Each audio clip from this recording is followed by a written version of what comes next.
इस वीडियो के अंदर हम chapter 5 of Indian partnership act को समझेंगे। अब ये जो चैप्टर 5 है इसके अंदर हमें सेक्शन 31 से लेके सेक्शन 38 तक दिया गया है।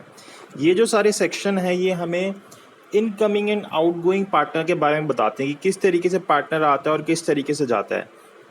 सेक्शन 31 जो है स्पेसिफिकली इनकमिंग पार्टनर के बारे में बात कर रहा है और फिर सेक्शन 32 से लेके 36 तक जो है आउटगोइंग पार्टनर के बारे में बात की गई है और फिर 37 और 38 के अंदर इनके राइट्स के बारे में बात की गई है। तो सबसे पहले हम स्टार्ट करते हैं सेक्शन 31 से कि सेक्शन 31 के अंदर इनकमिंग पार्टनर के बारे में हमें क्या बताया गया है। तो सेक्शन 31 को अगर आप उसकी हेडिंग पढ़ोगे तो वो बोलता है इंट्रोडक्शन ऑफ अ पार्टनर, कि किस तरीके से एक पार्टनर का इंट्रोडक्शन होता है। तो अगर हम इस सेक्शन को रीड करें तो ये क्या बोलता है, subject to the contract between the partners, कि जो भी उनके बीच में कॉन्ट्रैक्ट है उसको ध्यान में रखते हुए अगर भाई कॉन्ट्रैक्ट के अंदर कोई तरीका बताया गया तो उसको फॉलो करना है हमें। अदरवाइज क्या बोल रहा है, the partners and to the provisions of section 30 no person shall be introduced as a partner into the firm without the concert of all the existing partners. एक तो सेक्शन 30 को ध्यान में रखना है जिसके अंदर माइनर के बारे में बताया गया है, कोई कॉन्ट्रैक्ट है उसको ध्यान में रखना है। अदरवाइज जो पार्टनर है, अगर एक पार्टनरशिप जैसे A B C की पार्टनरशिप है और वो चाहते हैं कि D इसके अंदर एंटर हो, तो इस D को एंटर कराने के लिए, इंट्रोड्यूस कराने के लिए इस पार्टनरशिप फर्म के अंदर A की भी कंसर्न चाहिए होगी, B की भी कंसर्न चाहिए होगी, C की भी कंसर्न चाहिए होगी। अगर C अपनी कंसर्न नहीं दे रहा, A और B कंसर्न दे रहे हैं, तो D जो है एंटर नहीं हो सकता। क्या बोलता है कि concern of all existing partners, जितने भी एग्जिस्टिंग पार्टनर है A B C, उनकी कंसर्न चाहिए होगी किसी और पार्टनर को इंट्रोड्यूस करने के लिए। अब मान लीजिए कि हमने अपने कॉन्ट्रैक्ट के अंदर लिख दिया, हमने अपने कॉन्ट्रैक्ट में लिख दिया जो हमारे पार्टनरशिप का कॉन्ट्रैक्ट था, कि अगर जैसे इस तरीके की पार्टनरशिप फर्म हुई, उसके अंदर अगर हमें कोई पार्टनर इंट्रोड्यूस कराना है तो वो मेजॉरिटी ऑफ पार्टनर की कंसर्न से एंटर कर सकता है। तो ये बात हमने अपने कॉन्ट्रैक्ट के अंदर लिख दी। तो अगर कोई बात कॉन्ट्रैक्ट में लिख दी तो फिर वहाँ पे कॉन्ट्रैक्ट की बात चलेगी, जो बात अभी मैंने बताई कंसर्न ऑफ ऑल पार्टनर्स, वो बात नहीं आएगी। तो वहाँ पे अगर A और B अपनी कंसर्न दे देते हैं D को एंटर कराने के लिए, तो फिर D जो है वहाँ पे एंटर कर सकता है। लेकिन ये बात कहाँ पे लिखी होनी चाहिए, कॉन्ट्रैक्ट के अंदर लिखी होनी चाहिए। Otherwise concern of all partner is necessary to enter a new partner into a partnership firm. फिर वहीं अगर हम एक केस देखें, मूलचंद वर्सेस मानेक चंद का, इस केस के अंदर ये बात बताई गई कि जब हमें किसी पार्टनर को इंट्रोड्यूस कराना है, जब हम जैसे यहाँ पे A B C are introducing a new partner into a partnership firm, then the concern of that new partner is also necessary. मतलब इन्होंने मान लीजिए कि ये इन्होंने चाहा कि D जो है वो हमारी पार्टनरशिप फर्म के अंदर पार्टनर बन जाए। अब इसने भी कंसर्न दे दी, इसने भी कंसर्न दे दी, इसने भी कंसर्न दे दी। अब ये जो जिसको एंटर करवाने चाह रहे हैं उसकी भी तो कंसर्न ज़रूरी है। अगर वो एग्री नहीं हो रहा उस बात से, अपनी नॉमिनेशन से कि भाई D को नॉमिनेट किया जा रहा है, अगर वो इस बात से एग्री नहीं हो रहा तो फिर भी D को पार्टनर नहीं बनाया जा सकता। यहाँ पे इन सभी कंसर्न के साथ साथ जो पार्टनर जिसको आप पार्टनरशिप फर्म में एंटर करा रहे हो उसकी कंसर्न होना भी ज़रूरी है, तभी वो पार्टनरशिप फर्म में एंटर करेगा, अदरवाइज वो नहीं कर पाएगा। तो सेक्शन 31 के सबसेक्शन 1 के अंदर हमें ये बात बोली गई। उसके बाद आते हैं हम सेक्शन 31 के सबसेक्शन 2 के ऊपर। ये हमें बोलता है subject to the provisions of section 30, कि भाई वो हमें ध्यान रखना है सेक्शन 30 को, जो भी है जिसके अंदर माइनर के बारे में बता रखा है, अपनी प्रीवियस वीडियो में समझाया था, उसको आप देख सकते हैं। A person who is introduced as a partner into a firm does not thereby become liable for any act of the firm done before he become a partner. कि भाई जैसे A B C ने D को introduce कराया partner 1 अगस्त 2020 को। अब इससे पहले मान लीजिए 30 जुलाई तक अगर कोई लायबिलिटी थी तो उसके लिए D लाइबल नहीं होगा। D लाइबल होगा इस पार्टनरशिप फर्म की किसी भी लाइबिलिटी के लिए 1 अगस्त या 1 अगस्त के बाद की जो लाइबिलिटी होगी, उससे पहले की लाइबिलिटी के लिए वो लाइबल नहीं होगा। जैसे हमने सेक्शन 25 के अंदर पढ़ा था, जो बोलता है कि every partner is liable for all acts of the firm done while he is a partner. तो इसी बात को सेक्शन 30 सबसेक्शन 2 31 सबसेक्शन 2 कंफर्म करता है कि जो पार्टनर है सिर्फ उसी चीज़ के लिए लाइबल होगा जब वो उस पार्टनरशिप फर्म के अंदर था। अब यहाँ पे D तो 1 अगस्त के बाद आया, तो वो फिर 1 अगस्त के बाद वाली लाइबिलिटीज़ के लिए लाइबल होगा, उससे पहले वाली के लिए लाइबल नहीं होगा। हाँ, अगर अगर ये डी जो है इस अपने जो एग्रीमेंट के थ्रू एंटर करता है इस पार्टनरशिप फर्म के अंदर, वो एग्री करता है इस बात से कि ठीक है मैं पहले की लाइबिलिटीज के लिए भी अपने आप को लाइबल मानूंगा, इस फैक्ट से अपने आप को एग्री कर लेता है, तो फिर वहां पे फिर वो लाइबल हो जाएगा। तो इस तरीके का एग्रीमेंट किया जा सकता है, इस तरीके के एग्रीमेंट को रोका नहीं जा सकता। यही बात हमें सेक्शन 31 के अंदर टोटली बताई गई है। तो ये बात सिर्फ इनकमिंग पार्टनर से रिलेटेड हमें सेक्शन 31 के अंदर पार्टनरशिप एक्ट के अंदर बताई गई है। उसके बाद हम आते हैं आउटगोइंग पार्टनर्स के ऊपर। अब देखिए जो आउटगोइंग पार्टनर्स होते हैं इनको निकालने के लिए, मतलब इनको आउटगोइंग करने के लिए, पार्टनरशिप से हटाने के लिए टोटल हमारे पास 4 तरीके हैं कि किस किस तरीके से एक जो पार्टनर होता है वो पार्टनरशिप से आउटगो होता है।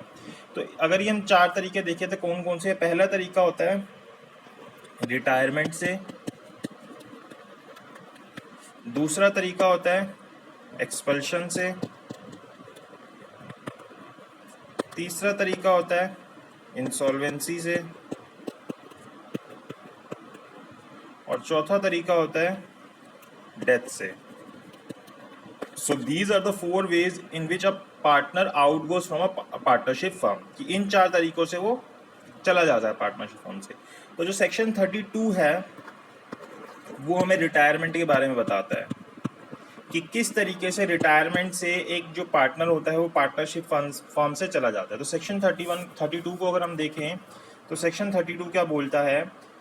अब पार्टनर में रिटायर की, अब बता रहा है किस तरीके से रिटायर हो सकता है। उससे पहले जो अब रिटायर है, रिटायर का मतलब क्या होता है? रिटायर मतलब होता है कि वो अपने आप को वॉलंटरली विड्रॉ कर लेता है। रिटायर मतलब वॉलंटरली विड्रॉ करना, उसको कोई बोल नहीं रहा जाने के लिए, लेकिन वो अपनी इच्छा से, स्वयं इच्छा से अपने आप वहाँ उस पार्टनरशिप फर्म को छोड़ के जा रहा है। तो इसका मतलब होता है रिटायर करना। अब एक पार्टनर जो है वो रिटायर कर सकता है किस तरीके से? 3 तरीके बताए गए हैं सेक्शन 32 के अंदर। पहला तरीका बताता है with the consent of all the partners, कि वो सभी पार्टनर्स की कंसेंट से वो पार्टनरशिप से रिटायर हो सकता है। दूसरा तरीका बता रखा है in accordance with N express agreement by the partners, की एक एक्सप्रेस एग्रीमेंट के थ्रू वो छोड़कर जा सकता है।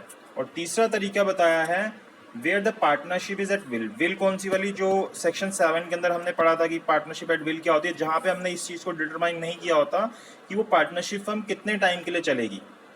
तो जहाँ पे पार्टनरशिप एट विल होती है तो वहाँ पे अगर एक वो नोटिस देता है राइटिंग के अंदर, एक नोटिस देता है राइटिंग के अंदर बाकी सभी पार्टनर्स को, जितने भी पार्टनर्स हैं उनको अगर एक नोटिस देता है वो अपनी इस इंटेंशन को शो करके कि वो रिटायर होना चाहता है, तो वो वहाँ से रिटायर हो सकता है।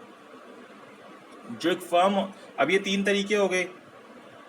यहाँ पे ये जो जो सी तरीका देखा, ये जो नोटिस देके वो रिटायर हो रहा है, यहाँ पे वो नोटिस फर्म को डिसॉल्व करने का भी दे सकता है। ये बात हमने पहले भी समझी है कि वो डिसॉल्व करने का नोटिस भी दे सकता है, कि नोटिस देगा कि फर्म को डिसॉल्व कर दिया जाए।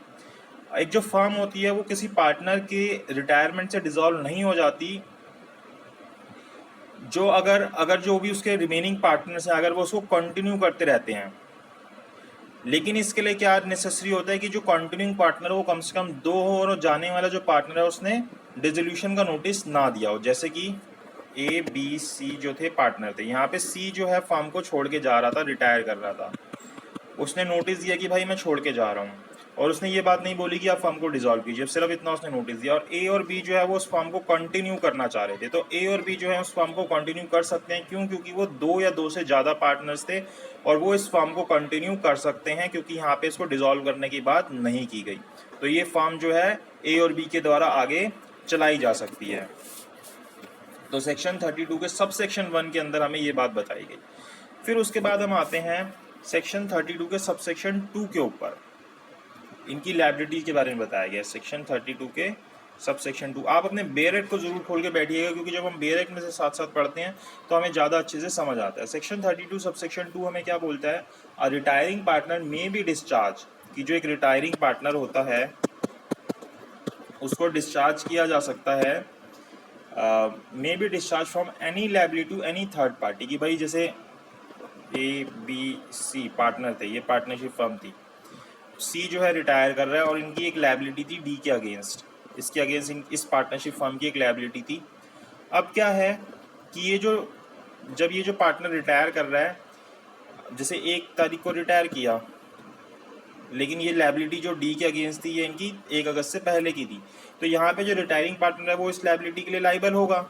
लेकिन अगर इसको इस लायबिलिटी से छोड़ना है तो यहाँ पे क्या करना पड़ेगा कि इनको एक कॉन्ट्रैक्ट करना पड़ेगा, एक एग्रीमेंट करना पड़ेगा, जिसके और यहाँ पे 3 एग्रीमेंट होंगे। कौन कौन से? एक होगा इनके बीच में, एक होगा इनके बीच में और एक होगा इनके बीच में, जिसके अंदर ये एग्री होंगे कि ये जो रिटायरिंग पार्टनर है अब वो डी के लिए लाइबल नहीं होगा। अब ये एक्सप्रेस भी हो सकता है, इम्प्लाइड भी हो सकता है। इम्प्लाइड किस तरीके से हो सकता है? जैसे मान लीजिए ए बी सी पार्टनर थे, सी रिटायर कर रहा था, डी जो है इनका क्रेडिटर था, मतलब लाइबिलिटी थी इसके अगेंस्ट। अब जब जैसे ये दोबारा से जब ये रिटायर कर जाता है 1 अगस्त को, उसके बाद ये दोबारा से उसको एक क्रेडिट नोट बना के देते हैं कि भाई हमने तेरे इतने इतने पैसे देने हैं। यहाँ पे सिर्फ ए और बी साइन करते हैं और डी इस बात से एग्री हो जाता है, ठीक है तुम दोनों ने देने हैं। तो यहाँ पे ये एक तरीके से एग्री कर गया अपने आप ही बिना किसी एग्रीमेंट के कि ठीक है अब जो सी है वो लाइबल नहीं होगा क्योंकि सी जो है रिटायर कर गया है। तो ये चीज़ यहाँ पे है। अब देखिए सेक्शन 32 सबसेक्शन 2 को रीड करें तो क्या बोलता है? Retiring partner may be discharge from any liability to any third party for act of the firm done before his retirement by an agreement made by him with such third party and the partners of the reconstituted firm। कि भाई जैसे मैंने बताया कि इनके साथ भी इसको एग्रीमेंट करना पड़ेगा और इसके साथ भी इसको एग्रीमेंट करना पड़ेगा। And such agreement may be implied by course of dealing between such third party and the reconstituted firm after he had knowledge of the retirement। तो ये जो है उसके बाद ऑपरेशन के अंदर आ जाएगा ये जो एग्रीमेंट है। तो सेक्शन 32 सब सेक्शन 2 के अंदर हमें ये बात बताई गई। फिर आते हैं हम सेक्शन 32 सब सेक्शन 3 के ऊपर। ये क्या बोलता है?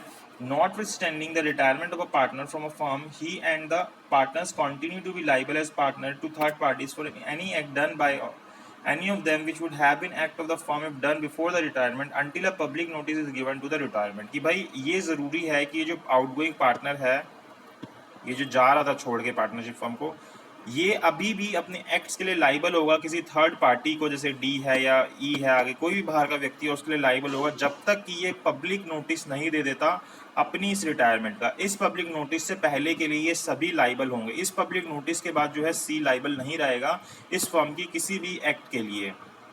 और ये बात जो है डोरमेंट पार्टनर के ऊपर, मतलब कि स्लीपिंग पार्टनर के ऊपर एप्लीकेबल नहीं होगी। क्यों? क्योंकि उसके बारे में तो पहले ही किसी को नहीं पता था कि वो वहाँ पे पार्टनर है, और वो अगर रिटायर करके चला भी जाता है तो फिर तब भी किसी को कुछ नहीं पता चलेगा। तो डोरमेंट पार्टनर के लिए ये बात एप्लीकेबल नहीं है। और ये जो पब्लिक नोटिस बताया जा रहा है, पब्लिक नोटिस सेक्शन 72 के हिसाब से भेजा जाना चाहिए। सेक्शन 72 क्या कहता है कि अगर इस तरीके का कोई नोटिस दिया जाता है तो वो नोटिस ऑफिशियल गजट के साथ साथ कहाँ पे दिया जाना चाहिए? एटलीस्ट एक वर्नैकुलर लैंग्वेज के अंदर दिया जाना चाहिए, जहाँ पे भी वो जो सी भी डिस्ट्रिक्ट के अंदर वो फार्म जो है, जिस भी रजिस्ट्रार के पास रजिस्टर है, उस डिस्ट्रिक्ट के वर्नैकुलर लैंग्वेज के अंदर कम से कम दिया जाना चाहिए। इसलिए अगर सिर्फ एक लोकल न्यूज़पेपर में आपने निकाल दिया कि वो फार्म जो है, फार्म में से जो पार्टनर है वो निकल रहा है, वो अपने आप में सफिशिएंट नहीं होगा इस नोटिस के लिए कि भाई वो जो पार्टनर है वो उसको छोड़ के जा रहा है। ये बात जो है सेम फैक्ट जो है केस के अंदर आए थे सी असियम्मा वर्सेस स्टेट ऑफ मैसूर के अंदर। तो इसलिए वर्नैकुलर लैंग्वेज और ऑफिशियल गजट के अंदर देना ज़रूरी होता है। सेक्शन 32 के सबसेक्शन 2 के अंदर हमें ये बात बताई गई। इसके अलावा हमें ये पता होना चाहिए कि ऐसा क्यों होता है, क्योंकि यहाँ पे डॉक्ट्राइन ऑफ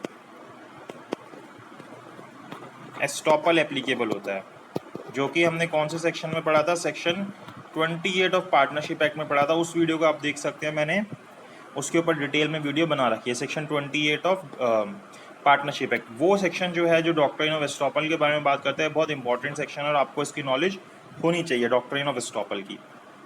तो इसलिए सेक्शन 32 के सबसेक्शन 3 के ऊपर ये बात एप्लीकेबल होती है। Provided that the retired partner is not liable to be a third party who deals with the firm without knowing that he was partner, वही डोरमेंट पार्टनर के ऊपर एप्लीकेबल नहीं होगा। उसके बाद हम सेक्शन 32 के सबसेक्शन 4 को पढ़ते हैं। सेक्शन 32 का सबसेक्शन 4 क्या बोलता है?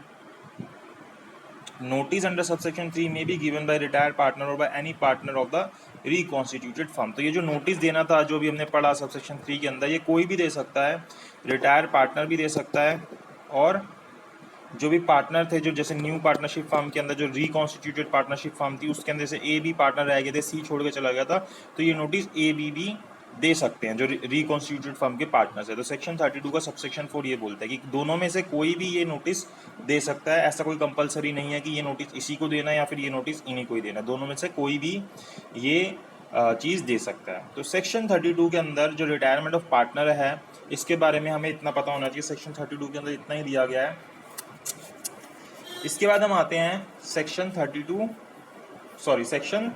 33 के ऊपर, जो बताता है हमें एक्सपल्शन ऑफ पार्टनर्स के बारे में। एक्सपल्शन का मतलब क्या होता है? देखिए, जब हम इसके राइट्स पढ़ते हैं, तो हमें ये पता होता है कि जो पार्टनर है उसको एक्सपेल नहीं किया जा सकता, लेकिन वो एक्सपल्शन जो होता है प्राइमा फेसाई नहीं किया जा सकता, उसको सेक्शन 33 के हिसाब से एक्सपेल किया जा सकता है। अब किस तरीके से किया जा सकता है? अगर हम सेक्शन 32 के सबसेक्शन 1 को रीड करें तो ये बोलता है अ पार्टनर में not be expelled from a firm, कि एक पार्टनर को एक्सपेल नहीं किया जाएगा फर्म में से by the majority of the partners, जो भी मेजॉरिटी है पार्टनर्स की वो उसको एक्सपेल नहीं करेगी, save in exercise in good faith, अगर वो चीज़ गुड फेथ में नहीं है तो, मतलब पर्सनल एनिमिनिटी के लिए नहीं किया जा सकता। Faith of powers conferred bye contract between the partners, और वो बात कॉन्ट्रैक्ट के अंदर दी गई है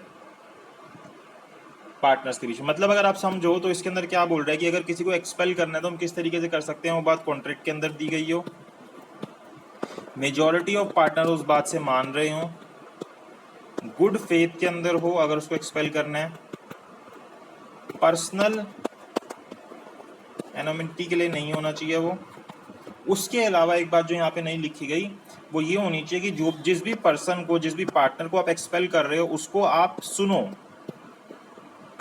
उसको अपनी आवाज़ रखने के लिए राइट है कि उसको आप सुनोगे कि क्यों आप उसको एक्सपेल कर रहे हो और उसके पास उसका क्या रीज़न है। अब यहाँ पे आपकी पर्सनल ग्रजेस जो होते हैं वो नहीं आने चाहिए। जैसे कि अगर मान लीजिए ABCD पार्टनर है, उनको अगर जैसे ABC को कोई पर्सनल दुश्मनी है D से कि भाई हमें ये अच्छा नहीं लग रहा है, ऐसी बस अच्छा नहीं लग रहा है इसलिए निकाल दो, तो ये कोई रीज़न नहीं होगा। गुड फेथ होना चाहिए कि भाई D कोई फ्रॉड करके आया है, D जो है जैसे कार्मिकल वर्सेस इवांस के केस में आता है कि वो बिना टिकट के ट्रैवल कर रहा है, तो ये चीज़ें जो है जस्टिफाई होती है जहाँ पे वो कोई फ्रॉड वगैरह या इस तरीके के एक्ट को करके आता है। लेकिन जहाँ पे सिर्फ वो अपने अपने पर्सनल रीज़न की वजह से कि नहीं हमें D पसंद नहीं है, D ऐसा है, D वैसा है, इस रीज़न से नहीं निकाला जा सकता। D जो है एम्बेजलमेंट कर रहा है, D जो है फ्रॉड कर रहा है, D जो है अकाउंट्स के अंदर जो है पंगे ले रहा है, उसके अंदर सही से उसको मेंटेन नहीं कर रहा, अपनी जो ड्यूटीज़ है उसको ब्रीच कर रहा है, मिस अप्रोप्रिएशन ऑफ मनी कर रहा है, तो इस तरीके के एक्ट के लिए D को एक्सपेल किया जा सकता है, अदरवाइज उसको एक्सपेल नहीं किया जाएगा। तो गुड फेथ के अंदर फर्म की भलाई के लिए उसको किया जा सकता है, अपनी पर्सनल दुश्मनी के लिए उसको एक्सपेल नहीं किया जा सकता। अब जो ये जो पार्टनर जो एक्सपेल हुआ इसकी लायबिलिटी क्या होगी? तो इसकी लायबिलिटी के लिए जो सेक्शन अभी हमने पढ़ा, इससे प्रीवियस सेक्शन जो हमने पढ़ा जिसके अंदर सब सेक्शन 2, 3, 4 जो है वो सारे के सारे वैसे के वैसे एप्लीकेबल होंगे। जैसे रिटायर्ड पार्टनर की लायबिलिटीज होती हैं उसी तरीके से एक्सपेल्ड पार्टनर की भी लायबिलिटी होती हैं भाई, कि भाई जिस दिन वो एक्सपेल हुआ उससे पहले की लायबिलिटीज़ के लिए लाइबल होगा, उसके बाद के लिए नहीं होगा, उसकी एक्सपेल्शन का नोटिस होना चाहिए। तो ये सारी चीज़ें जो हैं इस एक्सपेल्ड पार्टनर के ऊपर भी एप्लीकेबल होंगी। तो सेक्शन 32 के सेक्शन 33 के सबसेक्शन 1 के अंदर हमें ये बात बोली गई और सबसेक्शन 2 के अंदर हमें ये बात बोली गई।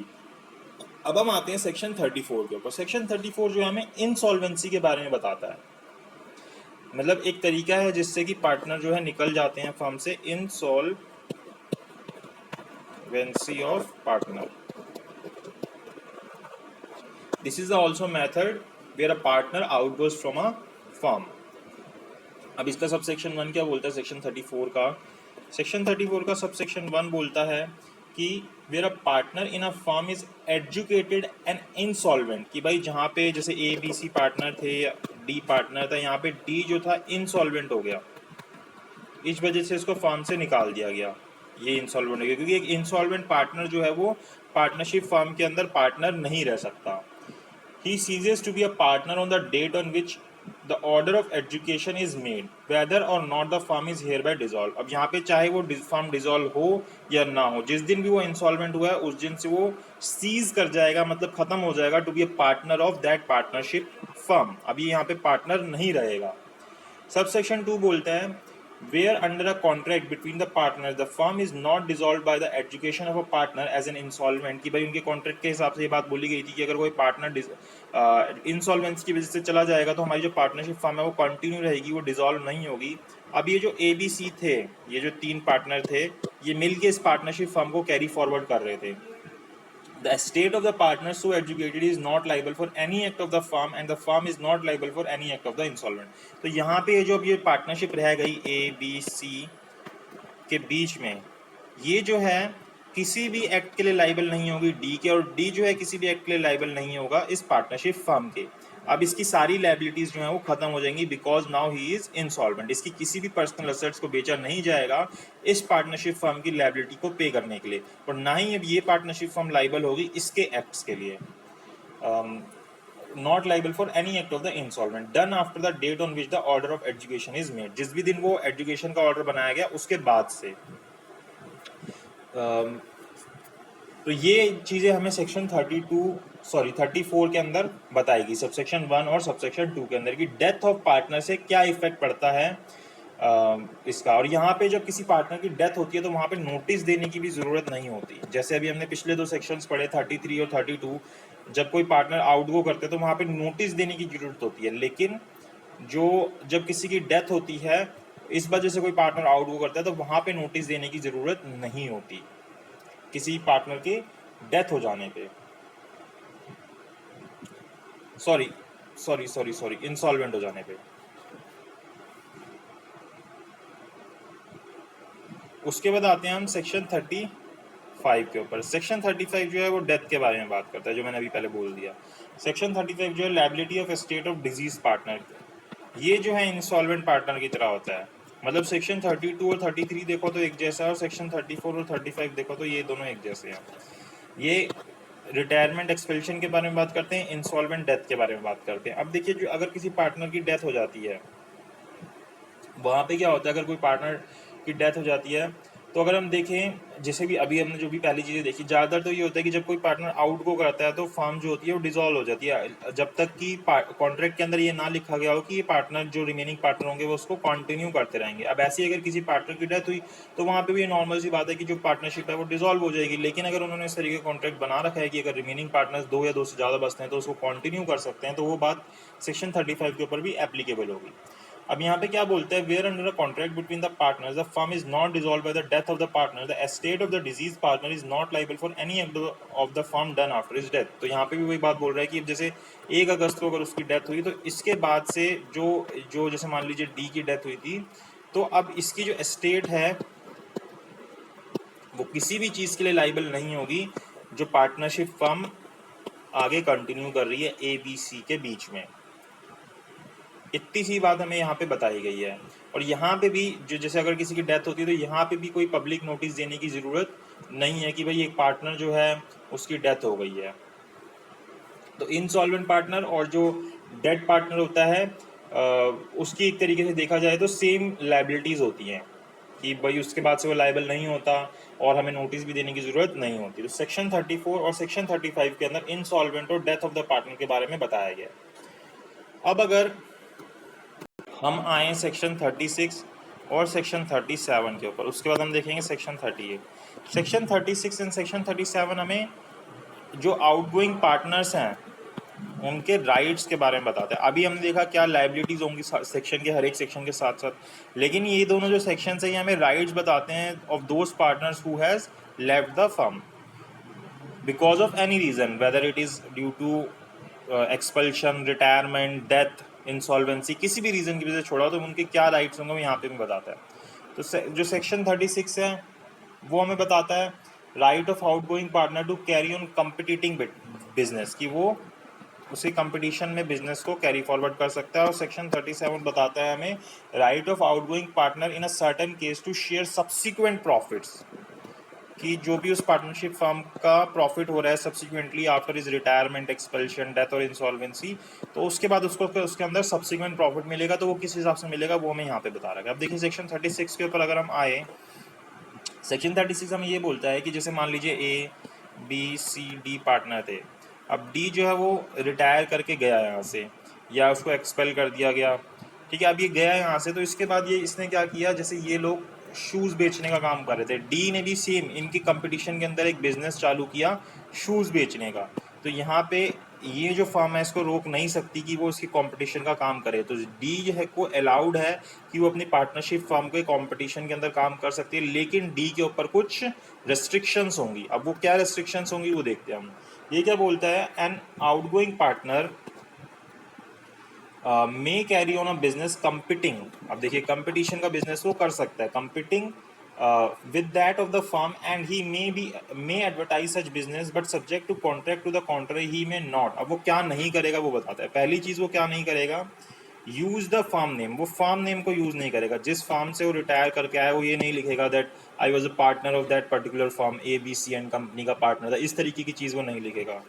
दूसरी बात वो ये नहीं लिखेगा, अपने आप को रिप्रेजेंट नहीं करेगा, represent himself as carrying on the business of the firm. वो ऐसा रिप्रेजेंट नहीं करेगा कि मैं उसी फर्म का जो है काम कर रहा हूँ यहाँ अलग से बैठ के। तीसरी बात बोल रहा है, solicit the customers of person who are dealing with him with the firm before he ceases to be a partner. कि भाई जो भी उससे पहले के जो उस फर्म जिससे वो छोड़ के आया उनके किसी भी कस्टमर से या इस तरीके की बातें वो बैठ के नहीं करेगा। तो ये चीज़ें उसको अलाउड नहीं होंगी। इसका मतलब ये है कि जैसे मान लीजिए अगर ये पार्टनरशिप फर्म जिसको वो छोड़ के आया वो इधर बैठ के अपनी शॉप खोल के बिजनेस कर रही थी, तो वो बिल्कुल साथ में बैठ के भी अपनी शॉप खोल सकता है, लेकिन उसके ऊपर ये जो कंडीशंस यहाँ बताई गई हैं वो एप्लीकेबल होंगी। अब यहाँ पे जैसे हम सेक्शन 27 पढ़ते हैं इंडियन कॉन्ट्रैक्ट एक्ट का, वो हमें बोलता है कि अगर इस तरीके का कोई एग्रीमेंट किया जाता है वो वॉइड होगा जिसके अंदर किसी व्यक्ति को बिजनेस करने से रेस्ट्रिक्ट किया जाए। लेकिन यहाँ पे इसके सबसेक्शन 2 के अंदर जो बात बोली गई है वो सेक्शन 27 उसके ऊपर एप्लीकेबल नहीं होगा। ये क्या बोलता है, जैसे रिस्ट्रेन ऑफ ट्रेड के बारे में जिसके अंदर बोला जाता है, तो ये क्या बोलता है इसका सबसेक्शन 2 की अगर इस तरीके का कोई एग्रीमेंट किया जाता है जो रिस्ट्रेन करे इस पार्टनर को, ये जो छोड़ के गया है ट्रेड करने से, वो वैलिड होगा। लेकिन कब वैलिड होगा उसके लिए बताया गया कि भाई जो उसको रेस्ट्रिक्शन लगाई जाएगी वो सेम काम नहीं करेगा, लेकिन कहाँ पे एक पर्टिकुलर लिमिट के अंदर और एक पर्टिकुलर टाइम तक, तो वो चीज़ जो है वो वैलिड होगी।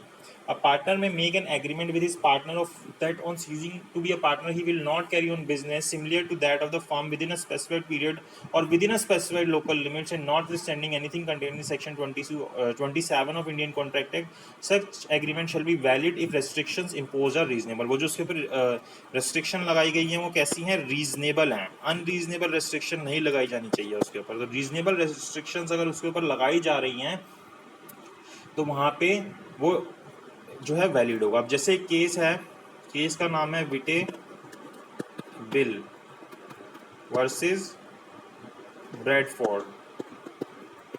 यहाँ पे जैसे एक पार्टनरशिप फर्म थी जो प्रैक्टिस कर रही थी डॉक्टर्स की। यहाँ पे एक डॉक्टर को, जैसे एक डॉक्टर जो है छोड़ के जाता है फर्म को, तो उसको रिस्ट्रेन किया जाता है।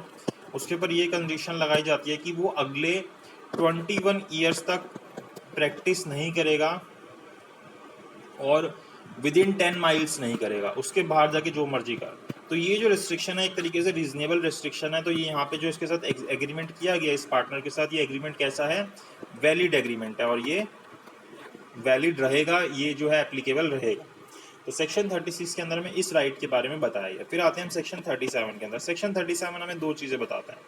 ये बोलता है जैसे ये अगर कोई पार्टनर, जैसे ABCD पार्टनर थे, अब ये छोड़ के गया, अब नोटिस भेजने में या इस सब चीज़ों में टाइम लगेगा, तो वो एक डेट तक तो पार्टनर की तरह रहेगा ही जो भी उसको। अब इसमें क्या होगा कि जो भी इस पार्टनरशिप फर्म का प्रॉफिट होगा, इसके पास दो ऑप्शन रहेंगे कि या तो वो प्रॉफिट में हिस्सा ले लें जितना भी उसका रहेगा, या फिर वो 6% इंटरेस्ट ले ले जितनी भी उसकी प्रॉपर्टीज़ के अंदर थी। तो उसके पास ये दोनों ऑप्शंस रहेंगे इस पार्टनर के पास।